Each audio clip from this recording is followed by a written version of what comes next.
पहिल्या पगारातून आई वडिलांसाठी एखादी वस्तू घेणं किंवा स्वतःचं एखादं छोटं स्वप्न पूर्ण करणं ही बहुतेकांची पहिली इच्छा असते. पण समाजात काही माणसं असे असतात जी स्वतःच्या सुखापेक्षा त्यांना इतरांचं सुख महत्वाचं वाटतं.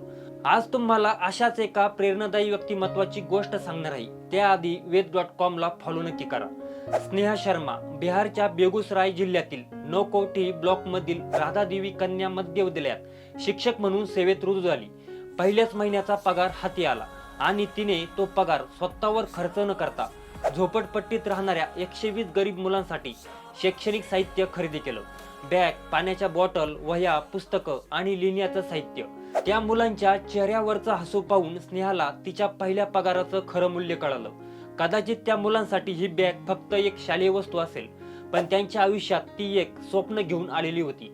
स्वतःच्या पहिल्या पगारातून अनोळखी मुलांच्या आयुष्यात आशेचा एक दिवा लावणारी ही तरुणी आज समाजासाठी एक जिवंत प्रेरणा बनली आहे. तुम्हाला ही माहिती कशी वाटली हे कॉमेंट मध्ये नक्की सांगा आणि आपल्या वेद.com ला फॉलो नक्की करा.